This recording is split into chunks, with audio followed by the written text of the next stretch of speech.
Hi and welcome, and you're looking at the building of 6-core AMD Phenom II 1090T processor box with the ASRock 880G Pro 3 motherboard, as well. This here is a Thermaltake V3 Black Edition CPU, and I'm going to be putting in this one of these Antec 650 watt earth-friendly power supplies. So let's just get started with that, and I'm going to open up the case and get started by placing in the power supply.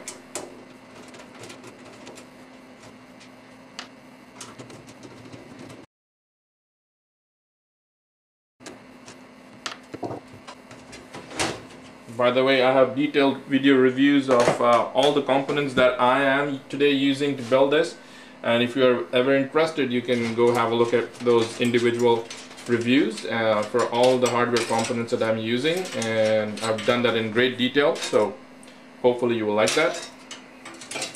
Get these cables out of the way. Now this power supply, as you can see, it sits in the bottom of the case here, which is kind of new.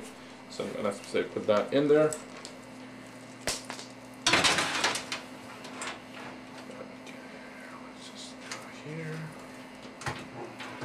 The power supply is in place, as you can see right here.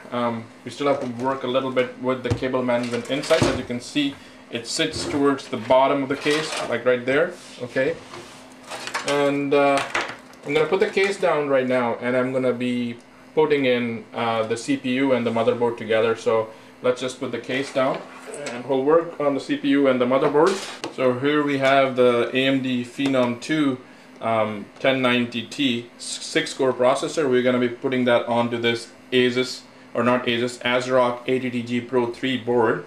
It's got a ZIF socket right on there, so I'm going to just undo the ZIF socket here, just simply like that. And let's see what this comes out. Now this would have both the heat sink as well as the CPU in it. That's the CPU. I'm going to put the manual aside. Let's see, that's the heat sink. Okay. It's got the heat pipe cooling, big large copper base, and it's got the thermal compound already applied to it, so we don't have to worry about that. Okay, take that off. There's a CPU fan connector. Let's put the CPU in place first. So let's just get that CPU out. Okay, there we are. There's the gold marking. We're just going to match that up. And that's the thing about the ZIF socket, zero insertion force socket. It should just drop into place. You shouldn't have to do any forcing, and just put the lever back on so that it just click. That should be it. Now to put the heatsink on top of it, we have to make sure it's facing the right way. These are the clamps. You can see both sides. These are the clamps. So that is in place, both sides. I'm just going to make sure I pull this lever down so it's actually making contact properly. Lever's down, it's tight, it's all in place. That's all good.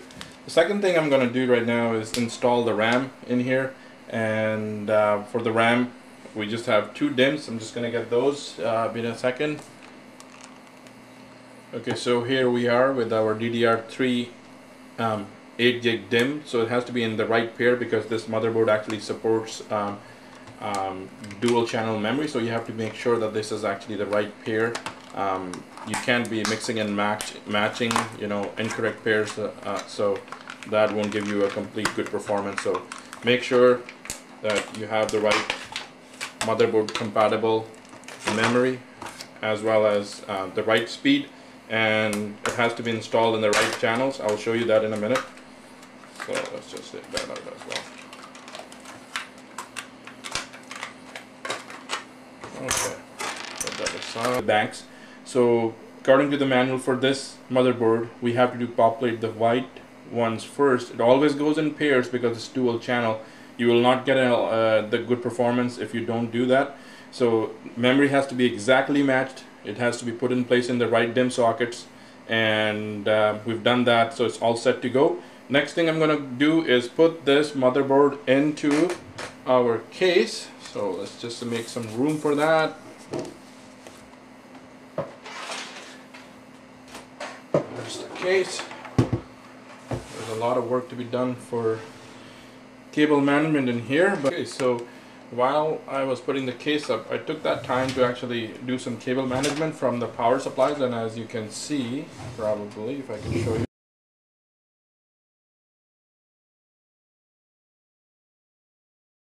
these two rails from our power supply. So I've cable managed most of it.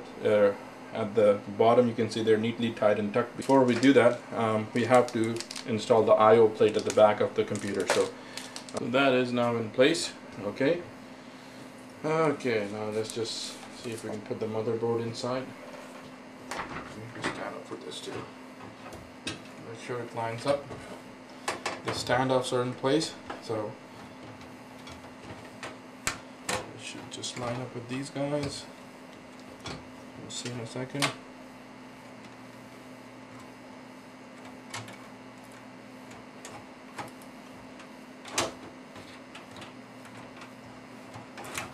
I/O plate is in place, it won't fall anywhere. Motherboard is also in place. Just gonna have to put the screws here.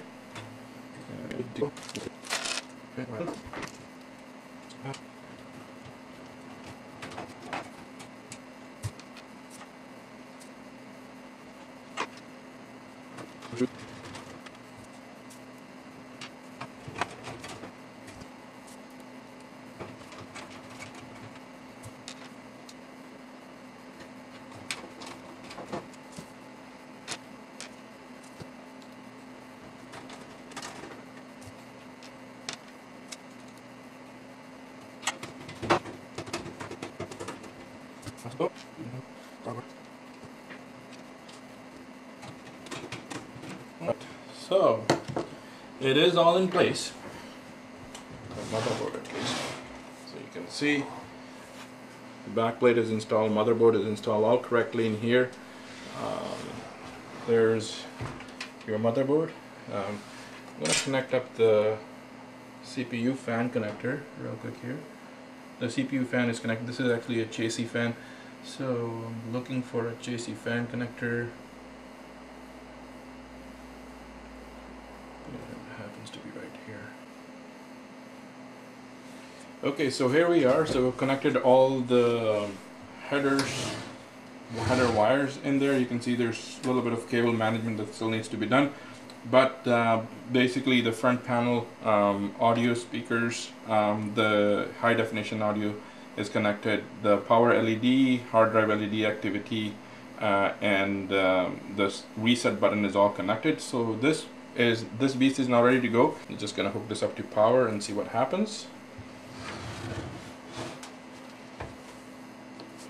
And you will see the first time it runs, it will actually come on up to the ASUS BIOS, the BIOS I've been telling you about. It's all GUI interface. There it is, and it actually says you can get in there and do your various settings, or as you can see, it does say the processor installed is AMD Phenom II X6 1090T.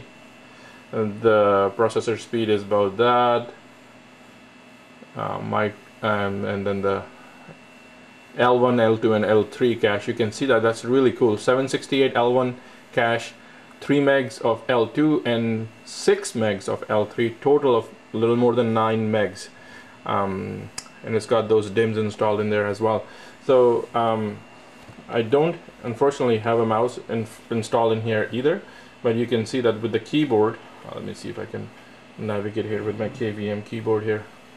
So you can just, it's a full GUI interface. You can just drag and drop, and if you go to boot devices, you can see that there is no boot device here. So I'm gonna boot up again, and we'll see what happens in a second. There's your F2 for UEFI BIOS, F6 for instant flash. There are a few other options. We're going to now boot this up. What I do have is one of these USB sticks. It's just an ordinary USB sticks. It's a bootable Windows 7 installation, so what I'm going to do is I'm going to use this on that system here to boot it up into Windows 7 setup, see if that works. Okay, it should actually be going directly booting up to Windows 7 setup. Okay, it's actually doing that. F11 for boot menu, we can do that. It did the post because it found a bootable drive, so you heard that one beep, and it's going directly loading Windows 7 setup right now. So it is loading off a USB 2. It is going to be slow, but it's just let's just see if we get to it real quick here. Okay, this is all looking good, guys. So starting Windows. Okay, almost there. Of course, it's not going to find any hard drive where it can do the setup, so it is of course going to exit out. But good news is that it is working. Everything is good. And here is your Windows 7 setup screen. So pretty fast boot, I think. Okay, so in this test, we're just going to see how fast can we boot into our Ubuntu 11 desktop. And what I'm going to use is I'm going to start timing it from the first post beep, because that's kind of fair. And I'm going to use this. I don't know if you can see this. You can see this is my stopwatch that I'm going to be using for starting and stopping. So let's just see if I can get that all positioned up. And hopefully you'll be able to see the digits there. Yeah, right there. Let's see. Yeah. Okay, so there.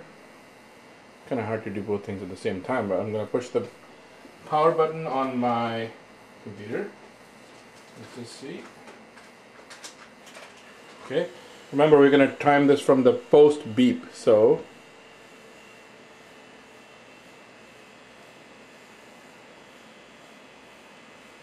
not that, the post beep. There we go. So stopwatch is going. Let's see how fast it loads my Ubuntu workstation.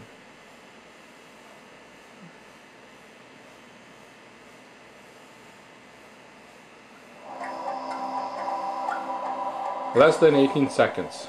That is impressive. Very, very impressive.